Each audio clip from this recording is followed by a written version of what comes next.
सुनीता, जरा होशियार रहना। कर तो रही हो बेटी की शादी, लेकिन आजकल की बहुएं आते ही आतंक मचाने लगती है।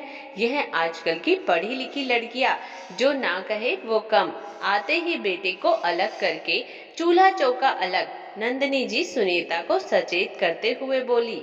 हाँ सुनीता, बिल्कुल सही बात कह रही हो। नंदिनी, मेरी जान पहचान में अभी एक बहू आते ही लड़ाई झगड़ा करके सारे गहने ले लिवाकर मायके चली गई। अब तो कोर्ट में केस चल रहा है। तभी काजल जी बोल उठी।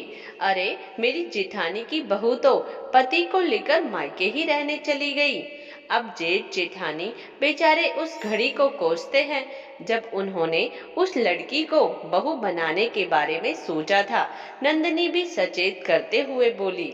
सुनीता जी के बेटे की शादी तय हो गई थी और जल्दी ही बहू आने वाली थी, और साथ की सखी सहेलियां इस तरह की बात कर करके सुनीता जी को बहुत डरा रही थी, और अब तो सचमुच सुनीता डरने भी लगी थी। हे भगवान, कहीं ऐसी बहू मिल गई तो क्या होगा। मेरा तो एक ही बेटा है और मैंने उसकी शादी के कितने अरमान देखे हैं। बहू आएगी तो उसका यह लाड चाव करूंगी। बहू आएगी तो अपने सारे बेटे के अरमान पूरे कर लूंगी। अगर बहू बेटे को लेकर अलग हो गई तो। खैर, सुनीता रश्मि को मयंक की दुल्हन बनाकर अपनी दहलीज पर ले आई, लेकिन रश्मि ने तो आते ही बड़े प्यार से घर की जिम्मेदारी अपने कंधों पर उठा ली। मम्मी जी, बहुत जिम्मेदारी उठा ली आपने, अब आराम करिए, अब से घर की जिम्मेदारी हमारी। दूसरे ही दिन रश्मि बोली, यह कहीं दिखावा तो नहीं कर रही है सब कुछ मुझसे हथियाने का। सुनीता मन ही मन सोचते हुए बोली, नहीं बेटा, मुझको काम करने की आदत है, तुम अभी नई नई हो, थोड़ा आराम करो, बाद में तो तुम्हें ही जिम्मेदारी उठानी है। सुनीता तो बस अपनी सहेलियों की बातों को याद कर करके डर के मारे उसको खुलकर प्यार भी नहीं कर पा रही थी, लेकिन रश्मि बहुत जल्दी जल्दी सबके दिलों पर राज करने लगी। वह अपने कोमल व्यवहार से दादा दादी सास सबकी चहेती बन गई। जब वह मुस्कुराते हुए अपनी बातें करती तो सबको बहुत अच्छा लगता। भाई, हमारी रश्मि बिटिया के हाथों में तो साक्षात अन्नपूर्णा माँ समाई है। भोजन तो देखो कितना स्वादिष्ट बनाती है। दादा दादी उंगलियां चाटते हुए बोले, सही कह रहे हैं आप, वरना तो आजकल की लड़कियां पढ़ाई लिखाई के आगे रसोई में झांकना भी पसंद नहीं करती, और बुजुर्गों के पास बैठना तो बिल्कुल भी नहीं। लेकिन रश्मि बिटिया के अंदर तो समदन जी ने स्वभाव संस्कार कूट कूट कर भरे हैं। दादी भी बोली। रश्मि काम से खाली होकर दादा दादी और सुनीता के पास बैठ जाती। कभी दादी के पैरों में तेल लगाती तो कभी सुनीता जी के बालों में तेल लगाने लगती।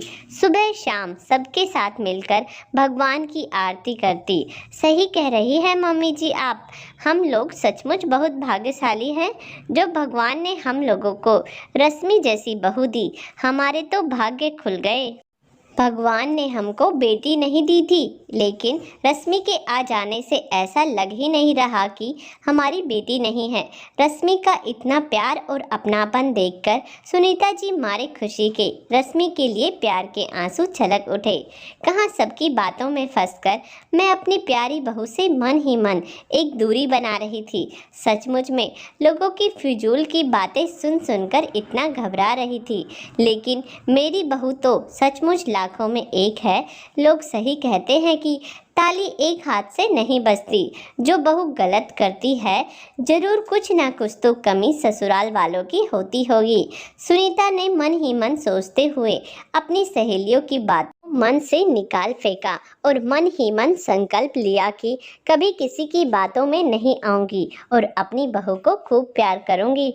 मम्मी जी, मुझको भी कहाँ एक पल आप लोगों ने महसूस होने दिया कि मैं पराई घर से आई हूँ। मैं तो वहाँ भी बेटी बनकर रह रही थी और यहाँ भी बेटी ही बनकर। रश्मि की आंखों में भी खुशी के आंसू तिलमिलाने लगे और वह सुनीता के गले लग गई। दोस्तों, यह कहानी आपको अच्छी लगी तो प्लीज़ हमारा चैनल ज़रूर सब्सक्राइब करें। धन्यवाद।